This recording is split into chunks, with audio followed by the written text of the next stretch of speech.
Assalamualaikum warahmatullahi wabarakatuh. Selamat pagi dan semangat pagi adik-adikku, teman-temanku semua. Semoga selalu sehat dan selalu dalam lindungan Allah Subhanahu wa Ta'ala. Ingat selalu ya, jaga imun, tingkatkan iman, insya Allah aman. Ucapkan amin. Baik, pada kesempatan kali ini kita akan membahas tentang meyakini bahwa menuntut ilmu adalah perintah Allah dan Rasulnya. Nah, apa sih ilmu itu? Nah, ilmu adalah cahaya kehidupan. Ibarat ilmu itu cahaya yang menyinari dalam kegelapan yang menunjukkan arah jalan yang akan ditempuh. Nah, tanpa ilmu seseorang itu akan tersesat jauh ke dalam jurang kebodohan. Dengan ilmu pengetahuan, jarak yang jauh akan terasa dekat. Waktu yang lama akan terasa singkat, dan pekerjaan yang sulit pun akan terasa ringan. Nah, dengan ilmu manusia itu memperoleh segala yang ia cita-citakan. Ilmu adalah sumber kehidupan.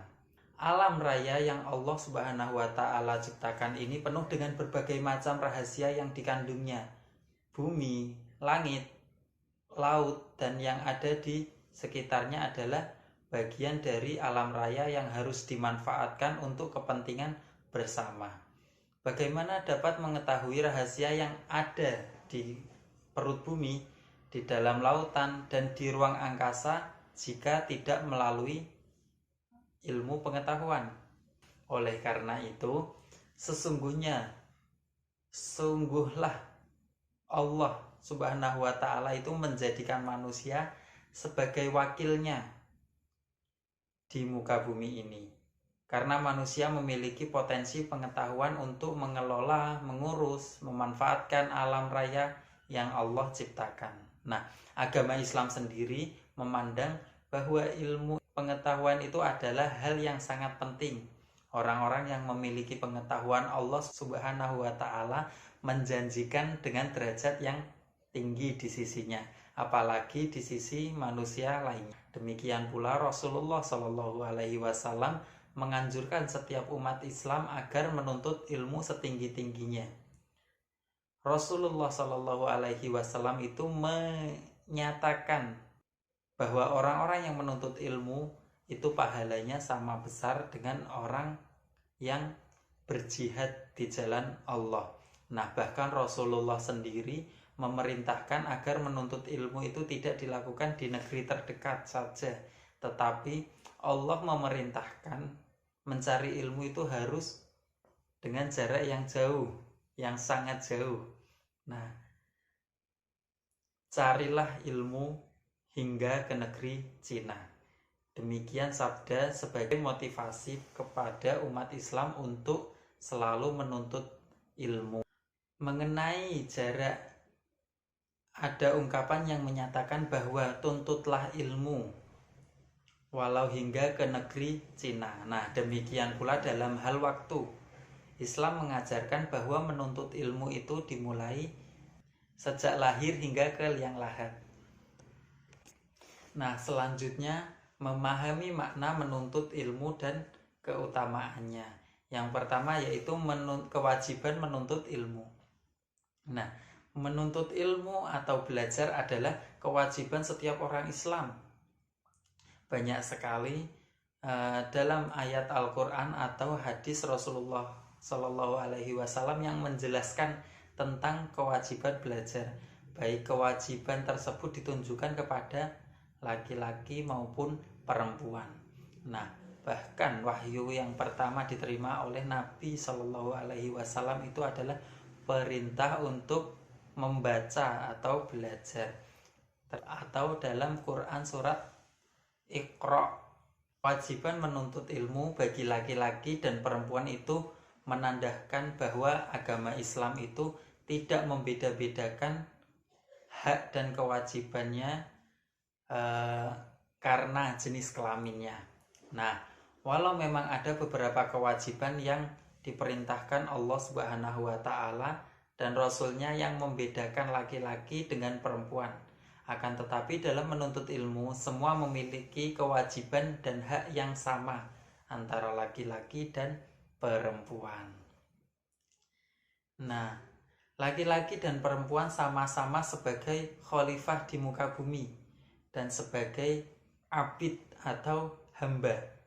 Untuk menjadi khalifah yang sukses, maka sudah tentu membutuhkan yang namanya ilmu pengetahuan yang memadai. Nah, bagaimana mungkin seseorang dapat mengelola dan merekayasa kehidupan di bumi ini tanpa bekal ilmu pengetahuan?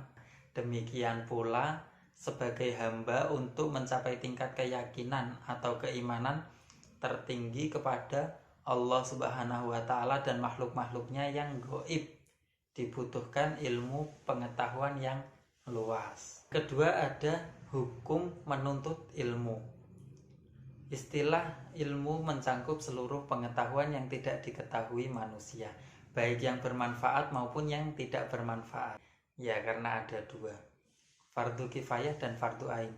Nah, hukum fardu kifayah itu berlaku untuk ilmu-ilmu yang harus ada di kalangan umat Islam, sebagaimana juga dimiliki dan dikuasai oleh golongan kafir, seperti ilmu kedokteran, perindustrian, ilmu falak, ilmu eksaksa, serta ilmu-ilmu lainnya. Nah, hukum fardu ain itu mencari ilmu itu tidak boleh ditinggalkan oleh setiap muslim dan muslimah dalam segala hal, dalam segala situasi, dalam segala kondisi.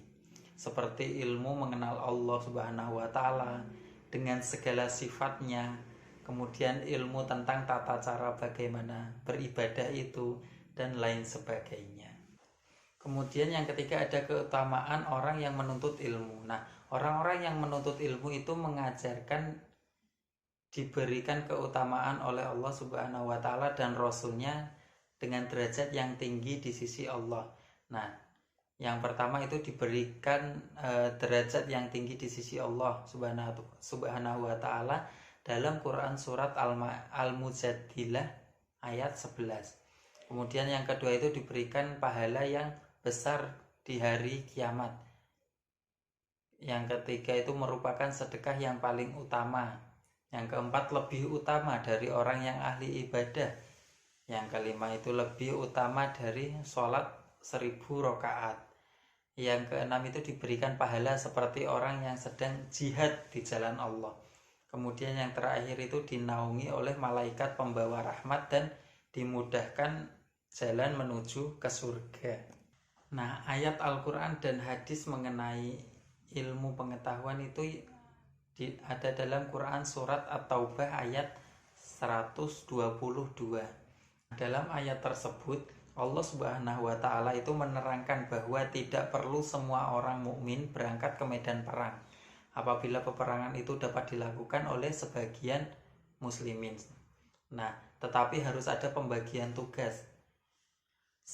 Sebagian berangkat ke medan perang dan sebagiannya lagi itu tekun menuntut ilmu dan mendalami ilmu-ilmu agama Islam, supaya ajaran-ajaran agama Islam itu dapat diajarkan secara merata dan dakwah dapat dilakukan dengan cara yang lebih efektif serta bermanfaat untuk umat Islam yang berjuang di medan perang. Adapun hadis dari Ibnu Abdul Bar, qala Rasulullah sallallahu alaihi wasallam, talabul ilmi faridatun ala kulli muslimin wal muslimat. Yang artinya Rasulullah sallallahu alaihi wasallam bersabda, mencari ilmu itu wajib bagi setiap muslim dan muslimat. Hadis riwayat Ibnu Abdul Bar. Nah, selanjutnya menerapkan perilaku mulia. Perilaku yang mencerminkan sikap memahami dalam Quran surat At-Taubah ayat 122 diantaranya tergambar dalam aktivitas-aktivitas. Nah, yang pertama itu jadilah orang yang berilmu atau pandai. Yang kedua itu jika tidak bisa menjadi orang yang pandai, maka jadilah sebagai orang yang mau belajar. Nah, yang ketiga, jika tidak dapat menjadi orang yang belajar, jadilah sebagai orang-orang yang mau mendengarkan. Nah, Yang keempat, jika tidak bisa menjadi pendengar, maka jadilah orang yang menyukai ilmu.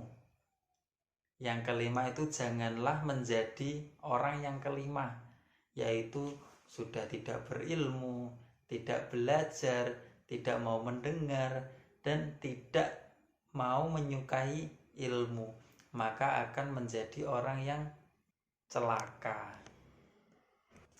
Nah, dalam Quran surat At-Taubah ayat 122 itu berisi perintah jihad. Nah, itu tidak hanya dipahami dengan mengangkat senjata, tetapi memperdalam ilmu pengetahuan dengan menyebarluaskan juga termasuk ke dalam jihad. Yang pertama itu ada fungsi ilmu untuk mencerdaskan umat. Yang kedua itu tidak dibenarkan menuntut ilmu pengetahuan hanya untuk mengejar pangkat dan kedudukan. Yang ketiga itu pentingnya memperdalam ilmu pengetahuan.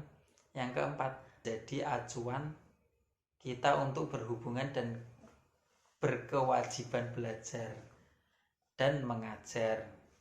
Nah, yang terakhir adalah patuh kepada orang tua dan guru. Selain syarat tersebut di atas, kunci kesuksesan dalam menuntut ilmu adalah patuh kepada orang tua dan guru. Nah, caranya itu menghormati mereka baik ketika masih hidup maupun sudah meninggal. Nah, kita harus bersikap sopan dan santun kepada orang tua dan guru, baik dalam ucapan maupun perbuatan. Selalu mendoakan mereka jika sudah meninggal, minimal setiap setelah sholat. Nah, orang yang paling dekat dan berjasa kepada kita adalah kedua orang tua. Merekalah yang membawa kita ke dunia ini dengan izin Allah. Nah, betapa besar jasa mereka sehingga kita tidak mampu menghitung dan membalasnya. Oleh karena itu, sudah sepatutnya kita harus berbakti kepada kedua orang tua. Allah menempatkan kewajiban berbakti kepada orang tua pada peringkat kedua setelah kewajiban menyembah Allah. Nah, sudah sepatutnya kita harus berbakti kepada kedua orang tua. Allah menempatkan kewajiban berbakti kepada orang tua pada peringkat kedua setelah berkewajiban menyembah Allah Subhanahu wa Ta'ala. Firman Allah dalam Quran surat Al-Isra ayat 23 yang artinya, dan Tuhanmu telah memerintahkan supaya kamu jangan menyembah selain Dia, dan hendaklah kamu berbuat baik kepada ibu bapakmu dengan sebaik-baiknya. Jika salah seorang di antara keduanya atau dua-duanya itu sampai berumur lanjut dalam memeliharamu, maka sekali-kali janganlah kamu mengatakan kepada keduanya perkataan dan janganlah kamu membentak mereka, dan ucapkanlah kepada mereka perkataan yang mulia. Nah, kemudian guru itu adalah orang yang mendidik dan mengajarkan ilmu kepada kita. Dalam paradigma Jawa itu guru digugu lan ditiru. Nah, dikatakan digugu itu dipercaya karena guru memiliki seperangkat ilmu yang memadai. Nah, ditiru itu diikuti karena guru memiliki kepribadian yang utuh.